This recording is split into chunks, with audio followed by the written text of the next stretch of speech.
This is the worst weather in the world. Absolutely the worst. Where wind gusts can reach more than 200 miles an hour. Where ice forms horizontally. Where standing is a luxury. I love it. It's my first night up here, but I absolutely love it. This is Mount Washington, New Hampshire, a spot where 3 storm paths converge, giving the mountain severe weather conditions. Wind, snow, ice, near zero visibility are all commonplace. So we decided to pay a visit. It's a trip that requires up to 6 hours and a snow tractor to get to the top. The rule is if you can't see, you don't go. You might be able to go 10 feet, 15 feet, then you got to stop and wait again. So it can be a really long trip. We had to prepare with several layers of snow gear and goggles. We even had to rent special boots. Including something I've never used or even seen before, crampons. We'll need them for traction on the ice. This is the peak, the Mount Washington summit, 6,288 feet. Meteorologists live here for a week at a time, year-round, gathering data for research. There are pieces of equipment that can measure temperature and wind direction automatically. But the problem is when they ice up, they give false readings and you don't know it. That means you have to go outside and knock off the ice. All right, this is about as bad as it's been since we've been here. Winds have been gusting over 100 miles per hour. So why would anyone want to be here?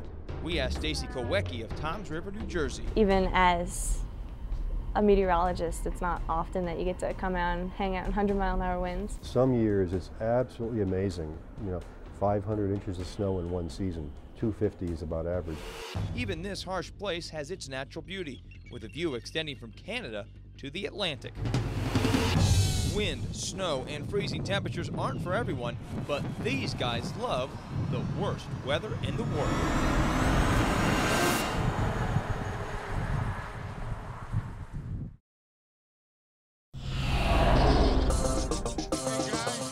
A color commentator for the Phillies, Gary Matthews was a left fielder for the Giants, Braves, Phillies, and Cubs, but most people know him as Sarge. Let's talk about how you got the nickname Sarge. Pete Rose gave me the nickname Sarge, and at the time when he gave it to me, he said, when a future Hall of Famer gives you a nickname, he said it sticks.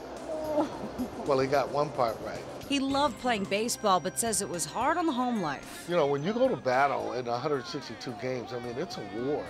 It's no reason a lot of marriages in baseball don't work because you're gone so much. There was always a sign that they'd have above the clubhouse, and it would say, "May we interrupt your marriage to bring you the 19-whatever baseball season." He says all players are superstitious. Wade Boggs, they said, used to always have baked chicken before a game. Well, he had 3,000 and something hits, and I like chicken too. I might have eaten more. Maybe I should have eaten more chicken. And he has friends in very high places. The president makes you feel so relaxed around him, which is a great attribute to have because you don't feel nervous. Very approachable.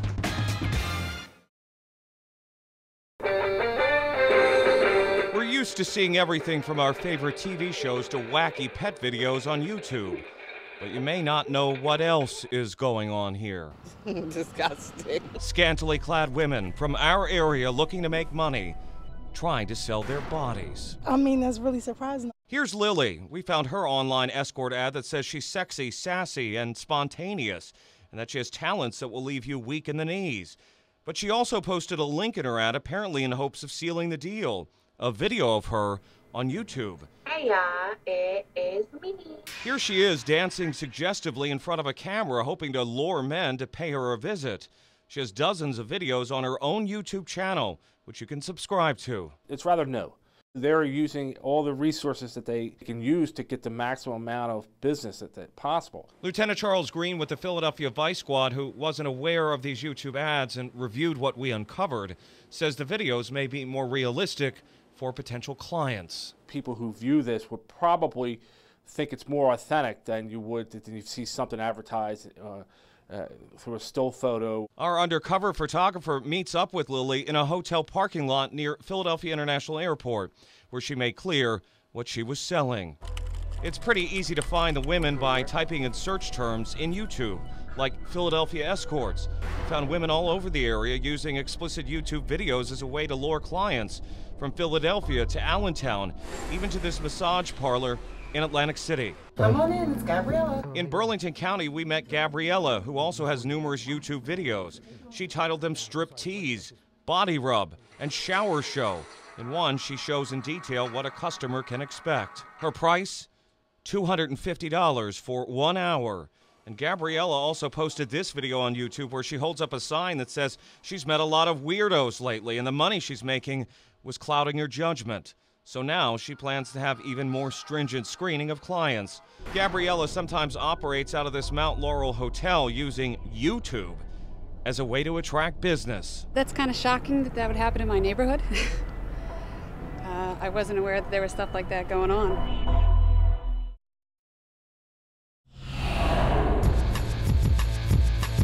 At 6'4", 240 pounds, it's easy to see why Ryan Howard's nickname is the Big Piece. And with so many players out, he is now the centerpiece when it comes to hitting.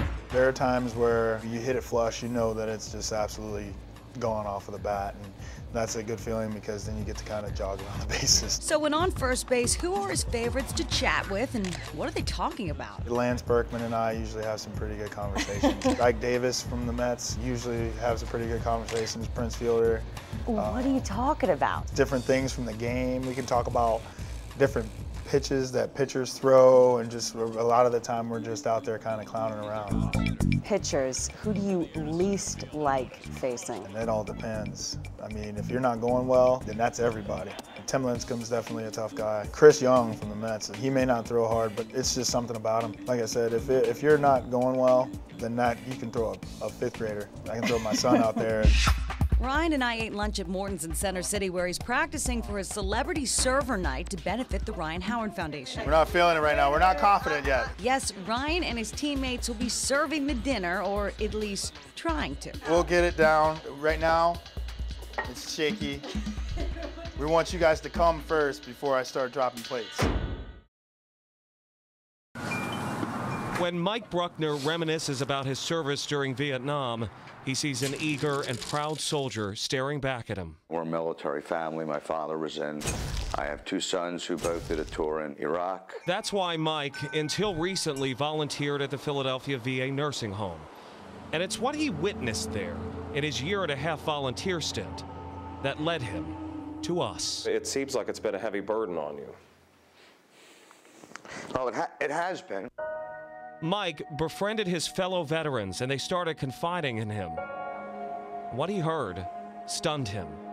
Dozens and dozens of accounts from vets at the Philadelphia VA nursing home who told him they've been robbed. It's a very personal, emotional issue for me to see my colleagues, my comrades in arms being treated like this. You're inside the Philadelphia VA nursing home where veterans like Chester Green are telling us about the rash of thefts. You don't expect that stuff to be happening. John Cook is a former Marine wounded 4 times in Vietnam. He says he's been robbed of about $300 in money and property.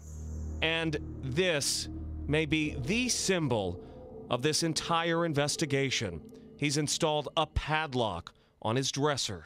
Everything gets robbed. And the key to that padlock stays around John's neck. Do you report the thefts?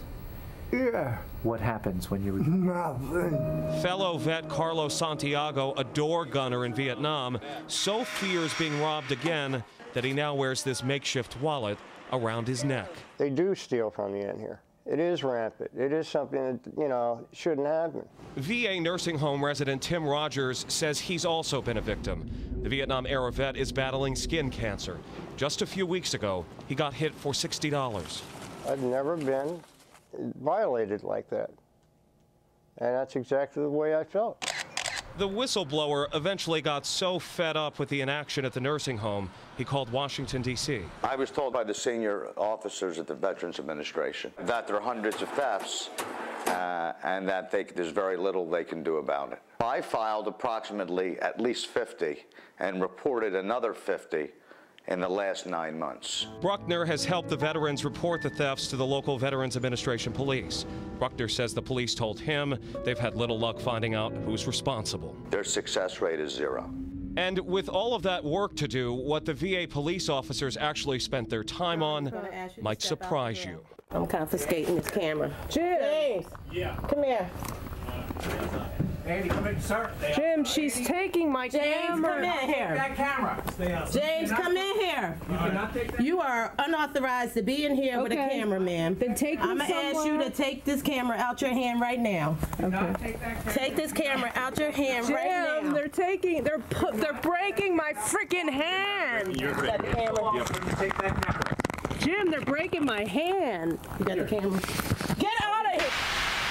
When they found out we were there interviewing veterans, the VA police detained our photographer and producer, even though they told police they'd been invited by the veterans. The police then confiscated our camera and tape. It wasn't until our lawyer got involved that we received a copy of our tape. Mike Bruckner wishes the VA police would put as much effort into tracking down the thieves. He's no longer a VA volunteer. He says the VA immediately relieved him of his duties after finding out he had turned to us. And some 30 years after his wartime service, Mike's on a new mission to protect the next generation of vets from being ripped off as well. Men like his two sons, one who was partially disabled after a blast in Iraq and could end up in a VA nursing home himself someday. I'm determined to make sure that Washington hears what I'm saying. I wouldn't want this happening to them.